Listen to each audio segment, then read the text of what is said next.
everyone. Welcome back. We have the honor of sitting down today with global phenomenon, role model lookalike contest creator, formerly Amish, indie rock artist, Noah Sties. I did do most of those things. What am I losing? What's in my mind? Just had enough. Why am I chasing? Can you tell us who Noah Sties is as an artist? He's a global phenomenon, a role model lookalike contest creator, basically formerly Amish, indie rock artist inspired by acts like Hippocampus, Valley, and Sabrina Carpenter. Oh, Yeah. Sabrina Carpenter Yes. thrown in there. Yeah. Okay. Kind of on that same note, who are your biggest influences? Hippocampus, Valley, Sabrina Carpenter. Probably the band Freako I'm a big fan of. I'm a really big fan of like a lot of folk music too. I'm going to see Jake Minch tomorrow. I love Jake Minch. Rest in Peace Coin was a big inspo to me. Bleep that out. Yeah, can we censor that? Like the Water Gap, his new album is freaking fire. And I love a lot of like random like 70s and 80s like jazz music and punk music and all sorts of random stuff that the Spotify algorithm serves me. Sweet. I'm surprised no Lizzie McAlpine in there. She's on a whole nother playing field. Like it's yeah. If Lizzie McAlpine or Del Watergap asked you to tour at the exact same time, who would you pick? Holden. Lizzie would make me too nervous. Can you tell us a little bit more about yourself and how you got started with music?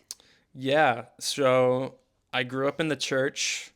My dad was like I don't know what his title was. He was some kind of, my parents went to worship school. That's all you need to know. They like toured around like playing like school gyms and stuff, like being missionaries.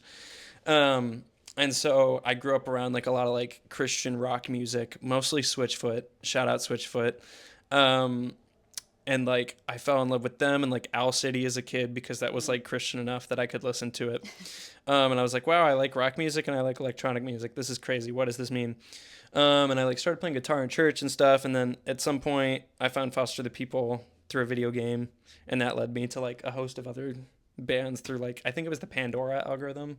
Shout out Pandora, who remembers? Yeah. Yeah. And then it was like, I was probably like a sophomore in high school or like a No. I was in eighth grade. And I lied to my friend at church that I knew how to make beats on FL Studio because I really wanted to be friends with Drew. Shout out Drew.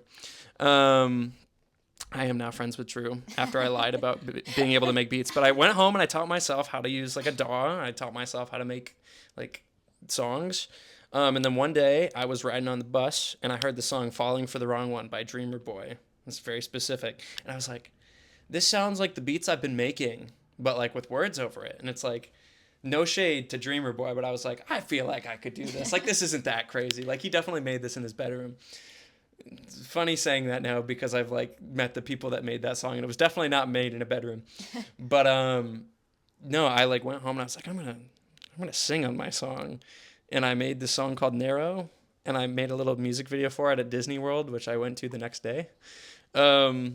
And it's no longer on streaming, but since then I've just been like in this pursuit of making music that sounds more and more official because making music that sounded commercially viable was not really a thing in that Amish town that I grew up in. So yeah, I'm still in that pursuit to make music that I think is passable.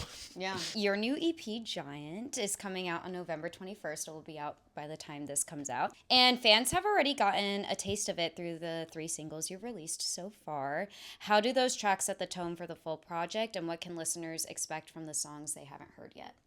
Yeah, so there's only one song they haven't heard yet because it's 4 tracks. But yeah, I basically wrote these little rock songs in my bedroom about a relationship that I had last year. And I met this very random producer, Callum Rafferty, while I was in Nashville, who makes these like super popular vocal chain producer videos on Instagram. And we ended up like striking a little deal. He was like, if you edit my Instagram reels, I'll produce your EP. And this guy's like a super pop producer, like very radio sounding stuff. So I handed him these rock songs and I was like, I'm going to challenge you and see what you can do with these. And he kind of turned them into like a little pop rock indie hybrid. And yeah, that's basically what you've heard so far. It's just a bunch of songs about me being heartbroken that sound like they could play at an H&M somewhere.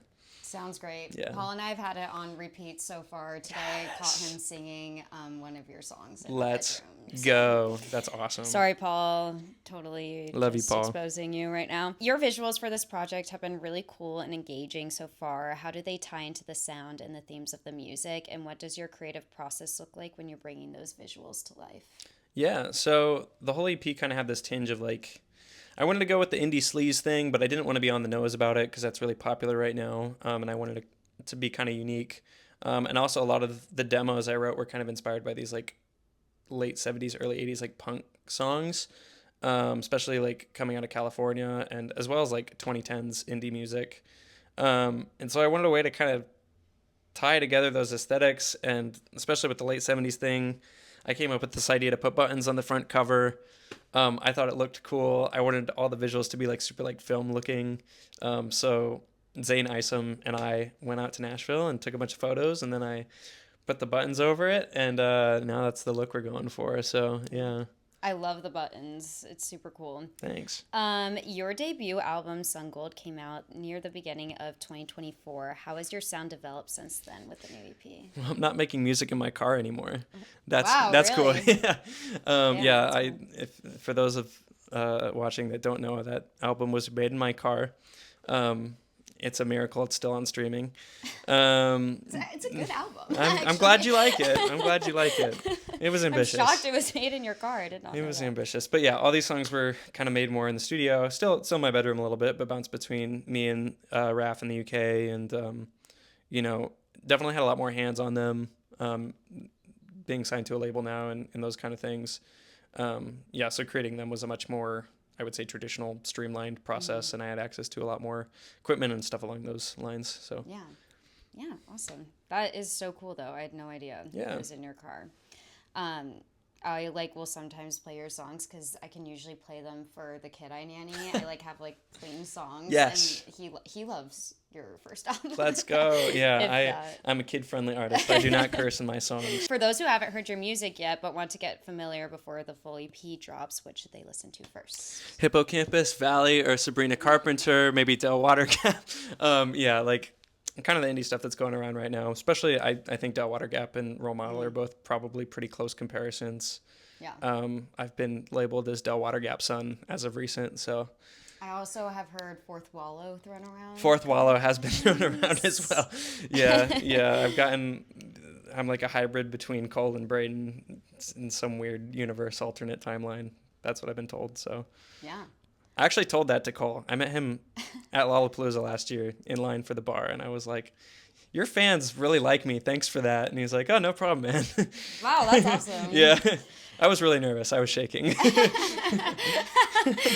I would be too. Yeah. I get it. And what can fans expect for the future after the EP drops? Any shows? What's going on? World tour opening for Sabrina Carpenter. It's gonna happen. I'm relocating to Nashville right now.